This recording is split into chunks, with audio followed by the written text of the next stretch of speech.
महापुराण की कथा कहती है यदि राहु है, केतु है, शनि है, मंगल है, बुध है, शुक्र है, शनि है, आपको कोई भी ग्रह परेशान कर रहा है, आपके जीवन में कोई ग्रह अगर अनिष्टकारी है, आपके जीवन में अगर कोई ग्रह अनिष्टता प्रदान कर रहा है, तो निवेदन है शंकर के मंदिर में जो कलश लेकर आप जाएं, जल लेकर जाएं, उस कलश में मात्र अक्षत के 2 दाने डालकर ले जाएं, मात्र 2 अक्षत के दाने।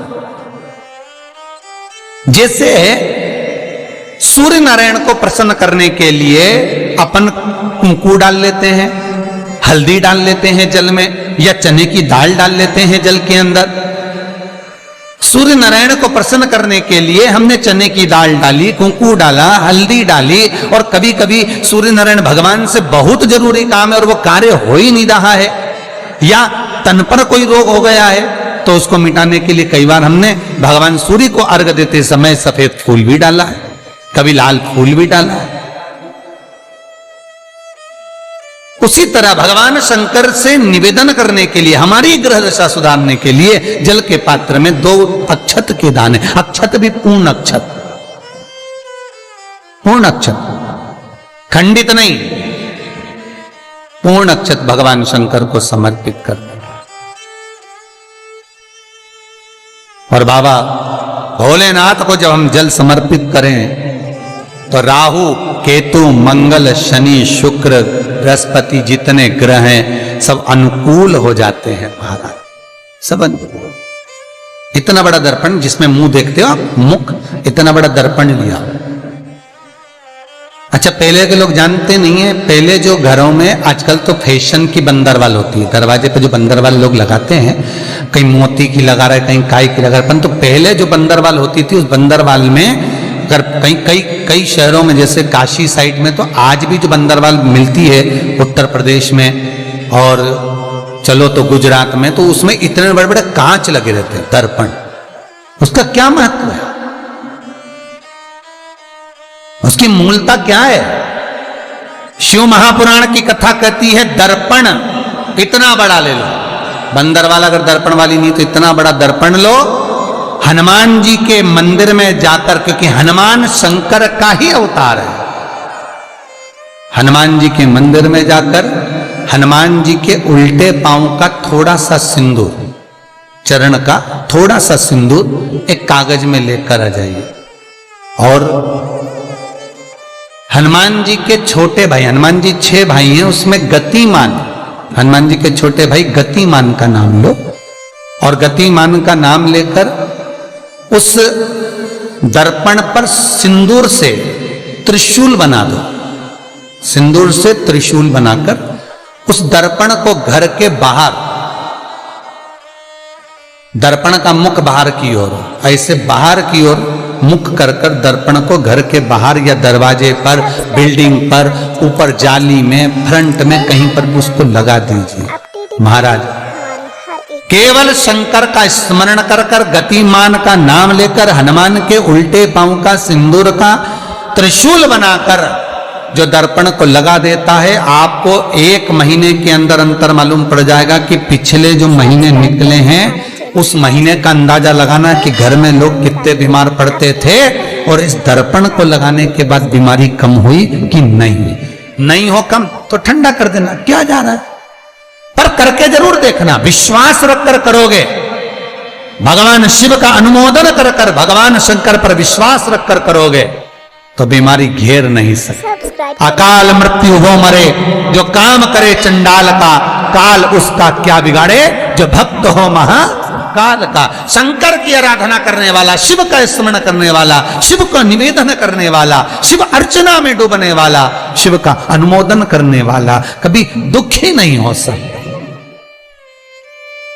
बन सके तो बेलपत्र और समी पत्र शंकर को चढ़ाना है,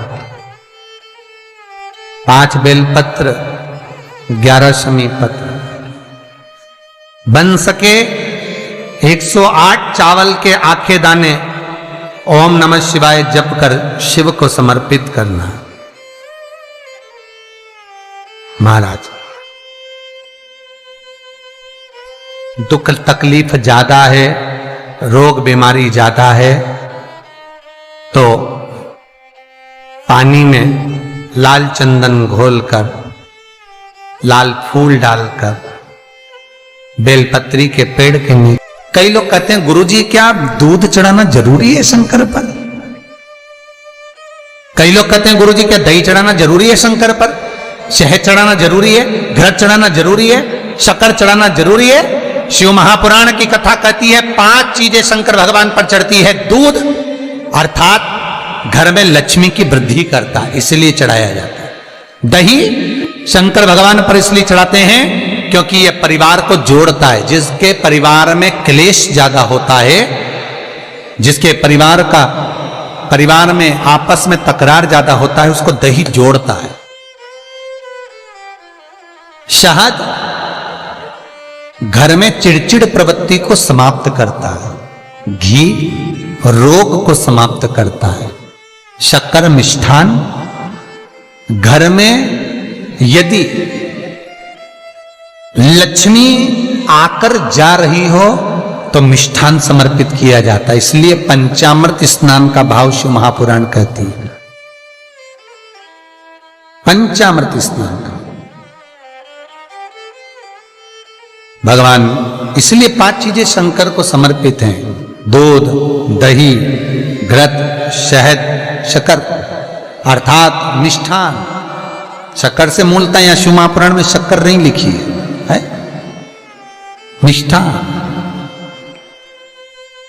अब लोग शक्कर पीस कर अभिषेक करते हैं, परंतु मिष्ठान अर्थात गाय के दूध से निर्मित कोई मिठाई, और उस मिठाई से भगवान शंकर का अभिषेक। अब लोग भले शक्कर रखने लगे शंकर जी के अभिषेक में, पर यहां शक्कर नहीं लिखा है, यहां मिष्ठान।